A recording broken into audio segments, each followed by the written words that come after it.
WCBI News at 10 starts now.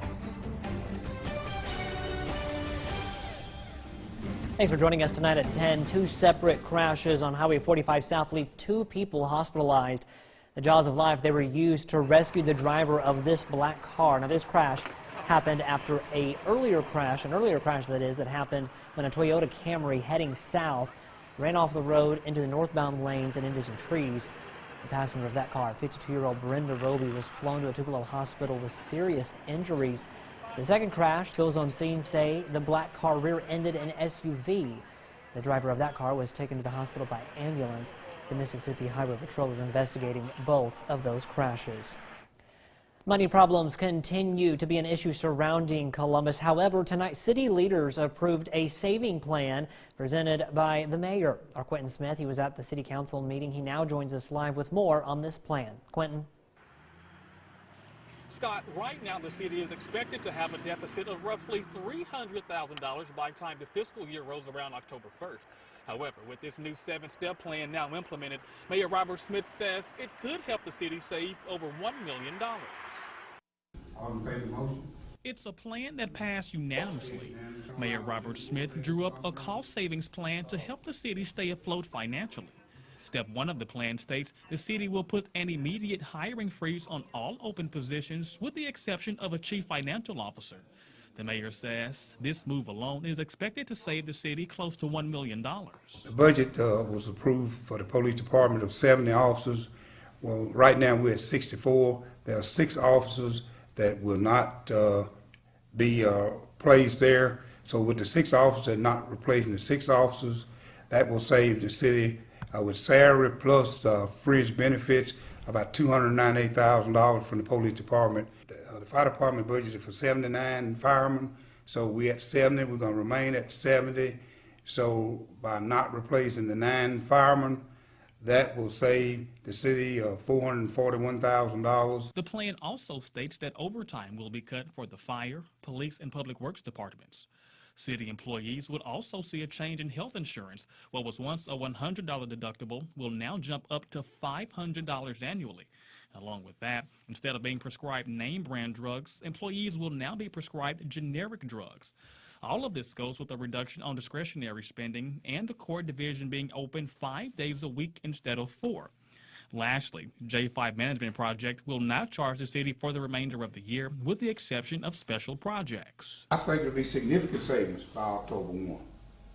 The key to it is that we have to make sure that it's mandatory that we follow the plan and do not make any exception to the plan. During the council meeting, board members expressed they're confident this plan will work. However, others in attendance expressed their concerns about some of these public service jobs not being filled. I think it's a step in the right direction.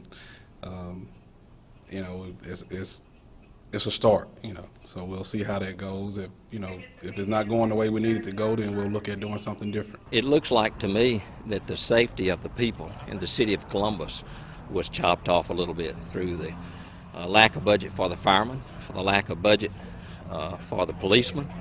And I just asked myself the question, well, are the criminals going to cut their budget too and quit doing so much in Columbus? Are we going to be able to handle what's going on right now? Now, despite this hiring freeze, Mayor Smith says the police, fire, and public works department will still provide adequate services all throughout the city. The plan also states that the city will bring in an outside accounting firm to help the city monitor its finances. And with the board's approval tonight, this plan will take effect immediately.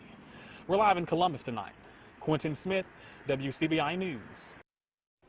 Thank you very much, Quentin. Well, the Tupelo Fire Department officially launches its new ladder truck. The old Truck 1 was officially replaced by the new state-of-the-art Truck 1 at Tupelo City Hall. Firefighters climbed ladders from both trucks, passing a U.S. flag from one truck to the other one. The flag was later presented to Mayor Jason Shelton. The new truck has a platform at the end of the 100-foot ladder, making it safer for firefighters and has more safety features than the old truck. Back in 1998, when the old Truck 1 was purchased, it was a state-of-the-art truck. Has a 1,500 gallon a minute pump, This new truck has a 2,000 gallon a minute pump, so pump 500 more gallons a minute, carries 470 gallons of water and 30 gallons of foam for a total of 500 gallons. Comfortably seats 6 firefighters, and it's got the latest state-of-the-art equipment on it. The new truck should have a lifespan of 20 years. Time now to toss things over to Chief Meteorologist Keith Gibson to get a first look at our forecast. Hey there, Keith. Scott, lots of sunshine today. Check it out. Our Alpha Insurance time lapse downtown Columbus is setting sun. Some of those wispy cirrus clouds out there today. That was it. We're cooling down now into the 40s in most spots as a clear and chilly night. Lows down into the upper 30s in most spots here. The wind is calm. As we check out your Wednesday, a jacket needed in the morning. We are cool. 39 or 40 at 7 o'clock by the afternoon. Low 70s around here. We start to warm things up, a lot of sun. The clouds return on Thursday. Showers and storms as well. We may actually see a few strong storms around here. More on the next system, Scott, in just a few minutes. The college Republicans at Mississippi State University host the first Republican gubernatorial debate tonight at the Bittersworth Auditorium. It may have been a full house, but it wasn't a full stage. Our Cash Matlock, he was there. He now joins us live in the studio with more. Hey, Cash. That's right, Scott. Only 2 of the 3 Republican candidates for governor made the trip. Now, Robert Foster and former Supreme Court Chief Justice Bill Waller Jr. discussed topics like economic development, education, and infrastructure. Robert Foster and Bill Waller Jr. have their first debate tonight at Mississippi State University. Perceived frontrunner Lieutenant Governor Tate Reeves, however, declined his invitation to the debate. I think it should be concerning to the people in Mississippi that someone who has been in government as long as he has and has been running the state in the Lieutenant Governor's office for 8 years is not willing to come before the people and answer the tough questions. If he doesn't want to appear, that's his loss, because we had a great crowd and a great opportunity to expand on the issues. Over the course of the debate, the candidates covered various hot topics, including the recent teacher pay raise. Both had similar stances on the issue. I'm committed to do whatever we can do to raise the average pay of teachers every year until we reach the southeastern average as quickly as we can. I would make a long-term plan in my budget going forward to get them up to the southeastern average. The one thing that we have to look at, everybody gets hung up on what they're getting paid compared to the average Mississippian. We have to look at what our states and our borders, Alabama, Tennessee, and Louisiana, are paying our teachers, because it's a supply and demand issue. Foster went on to say that the state needs to focus more on workforce training instead of the traditional four-year college. It will absolutely change people's lives if we allow them opportunities to learn a skilled trade where they can go out and earn a living, and rather than being dependent on government the rest of their lives. Another topic addressed at the debate was Mississippi's current issue with infrastructure. Both candidates say the Magnolia State needs to adjust its tax structure for both residents and visitors. We need a big, bold program. The people need something to be excited about. Our last major highway program was 1987. That was 32 years ago. Our gas tax user fee is the lowest in the Southeast, one of the lowest in the nations, and we need a bold, aggressive plan that the people can be proud of. We have got to get away from the personal income tax. It's the only way that we can recruit higher paying industry to our state. And as part of that equation, I would put the gas tax and the sales tax and gas tax on the table as part of the negotiation of moving away from the personal income tax. And that would allow us to have a flat tax system that better allows us to fund infrastructure and education and everything that we always are short on. Well, the 2019 Mississippi primaries are August 6th, and the general election is November 5th. All right, thank you very much, Cash. Well, today is Equal Pay Day. It marks how far into the year women must work just to earn what men earned in the previous year. Courtney Ann Jackson explains how Mississippians are pushing for more changes to wage laws. It's not a myth, it's math. Mississippi women are paid on average 75% of what men make. Amanda McMillan was fed up with being paid less than her male co-workers who were doing the same work. Ask if I may be paid the same as the men that work in the office with me. The response I got was they need to be paid more. They have families to take care of. And I immediately chuckled and said, what do you call the little people I have at home? I call them my family, and I'm in charge of taking care of them and supporting them. Forest City Grocery Company had also denied her request to fill out applications for promotions, saying it wasn't a woman's job. I knew that what they were doing to me was wrong and illegal. I got to the point where it was harder for me to do nothing than it was to do something. McMillan filed an EEOC complaint in 2007 2007, and that later turned into a lawsuit against her employer. They eventually reached a settlement 4 years later. I did not want this to continue to happen to other women. She was invited to the White House for the State of the Union address and several other times to share her story during Obama's administration. But her case isn't isolated. Mississippi has the highest wage gap in the country. That's according to data from the National Women's Law Center. Mississippi is also one of only 2 states without equal pay laws on the books. Our wages are not controversial. What's controversial is that we're not getting paid what we're worth. There's a push to require equal pay for comparable jobs, do away with the salary history question on job applications, and set up guidelines for equal pay claims. Courtney Ann Jackson, WCBI News. Plenty of dry air across our region right now. The moisture will be coming on back as we go throughout the next few days. And by Thursday, rain chances go up. Storms are coming back too. More after the break. Your WCBI First Alert AccuWeather forecast with Chief Meteorologist Keith Gibson. Sun and clouds here. Check it out. 4-hour day tomorrow, your Wednesday. Pretty nice. A bit warmer winds from the southeast at about 5 to 15 miles per hour. Spring has sprung down here. Notice how we are shifting those 60-degree temperatures farther and farther to the north. And around here, we're actually going to be pushing 80 degrees not too long from now. All right, here's our off insurance time lapse from downtown Louisville, Mississippi today. Tons of sunshine, as you well know. Hopefully you took advantage of it. Tomorrow, not too bad either. A little bit warmer, a few more clouds. And notice the clouds starting to develop back to the west. Another system getting organized out west. This little dip right there, check it out. It's coming our way. And that little dip will be the disturbance that will kick off the rain and storms on Thursday. So we may see a few stronger storms Thursday, hail, maybe some wind around here. That looks to be the primary threat. Not everyone's going to see it. And then we may see some additional unsettled weather for this weekend. We're just broad brushing a wide range of possibilities here from sometime late Saturday through Sunday night for at least the potential for some strong storms. But I'll be honest, folks, it's really too early to tell how this is all going to play out this weekend. We know it's going to be warm and unstable. The question is, where will the storms actually end up being? Let's talk about the near term, though. Tomorrow afternoon, a lot of sunshine and winds start to come on in from the southeast, hence that humidity that will return on Thursday. Clouds fill back in during the morning hours. We start to see showers and storms bubble on up. And we may see a few stronger storms here during the day. Some of these could pack some wind and maybe some hail if we do become unstable enough. Now, some information suggests we may not be that unstable on Thursday. Again, we'll just see how this all plays out. That system clears out, and then we'll have another one for this upcoming weekend. So here's our hail potential across the region. These areas of pink on Thursday denote where there could be a little bit of hail around here. So that would be the primary threat, along with some lightning and some gusty breezes and some heavy downpours Thursday. Tomorrow, though, ahead of all of that, another nice day, low 70s in Tupelo, about 72 degrees, 73 for you in Columbus, and down towards Kosciuszko, and in West Alabama, 73 in Solage, 74 in Vernon. Across the Twin States, widespread 70s, a little bit warmer to our south. Here's your AccuWeather 7-day forecast. Now, we should be in the upper 60s, the low 70s Thursday with that rain and storm chance, but pushing 80 Friday, Saturday, and Sunday. There's another chance, or the other chance for rain as we get into the end of the weekend. There's your forecast. More of the show after the break. Welcome back, everyone. April is National Donate Life Month. Most people think of becoming an organ donor as something that happens when they die, but there is another option, becoming a living donor.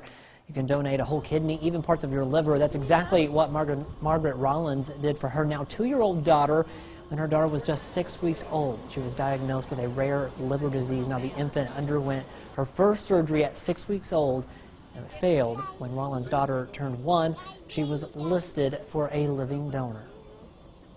There was a shortage of organs at that time, so they decided to put me forward as a living donor candidate, and we went through the testing and the process, and a little over 3 weeks after starting the testing, I found out that I was a perfect match for my daughter, and within a few weeks we were in surgery and I was giving her a piece of my liver, and she's doing fabulous now. A great family, and happy to see that smile on her face. For more information, just visit registerme.org. Division play ramping up in high school baseball. Highlights, scores from around the area coming up next in sports. Here's WCBI Sports with Tom Ebel. The beauty of sports is that they bring people together, complete strangers, friends, and even family. Ole Miss baseball bringing families closer together, literally being a priority today. In case you needed a smile, Sergeant Anna Seal surprises her daughter Addison before the Rebels' first pitch against North Alabama. Sergeant Seal, spending the past 9 months deployed in Kuwait, leave it to baseball to create a forever moment for the family. I saw Mommy and I went to her. I haven't seen her in 9 months, and waiting backstage I was very anxious, and of course the teacher set this all up for us, and when I walked out on the field, just flooded with emotions and crying, and she was so shocked she couldn't even talk. I have been waiting on that moment for 9 months, and it was just the best feeling in the world. It was like my heart was whole again. An awesome moment to start the day, but time for some baseball. North Alabama taking on Ole Miss at Swayze Field. Top second Peyton Sockwell smacks a pitch to center field for a single. Later in the inning, bases loaded for North Alabama. They come through. Harry Kane knocks one left field. That's a 2-0 lead for the Lions after they bring home 2. But it take till the third until the Rebels get things going. Thomas Diller with a single. That's going to bring home Gray Kessinger. So the Rebels get on the board and still trailing until Cole Zabowski hits one down the right field line for a stand-up double. That brings home Dillard. Tie ball game at 2. Top of the fourth, 2 outs though. It's Harris Kane again. Hits one to left field. Tim Elko can't make the snag on the diving catch.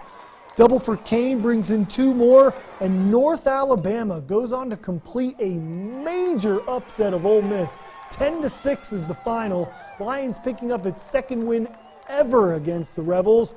Head coach Mike Bianco saying everything that could have gone wrong did.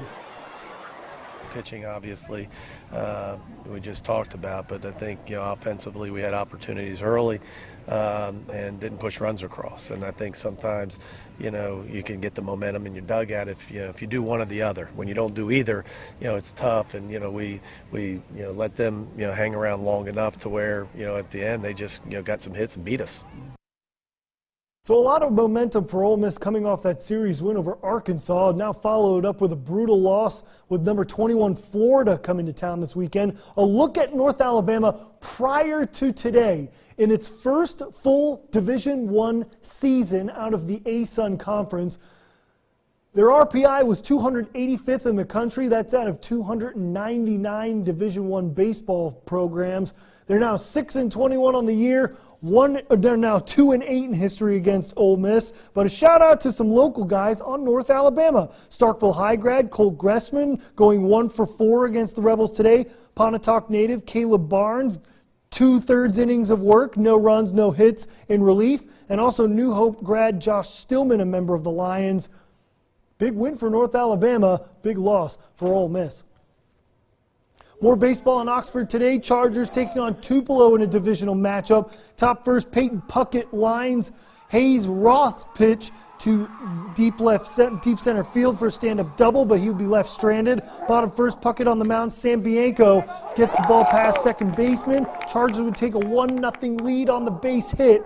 But top second we go. 2 outs with a runner at third. Bryant Morgan chops one in the infield. Beats the throw at first, and that brings home Hunter Elliott. Tie ball game early on, but Oxford goes on to win 6-3. More divisional baseball. TCPS taking on Smithville. The home team taking the lead in the bottom of the first. Smithville's Braden Morris doubles. Looks like it's going to go yard, but just stays inside the park. Tucker Hood would score to make it 1-0 Smithville. And that's really all the Seminoles would need. Dylan Moffitt gets an old-fashioned Texas leaguer into short right center. Makes it 2-0. Smithville gets the win 5-0. That's it for sports with the last forecast coming up next. Pretty nice again tomorrow. Back into the 70s, increasing clouds. Rain and storms likely Thursday.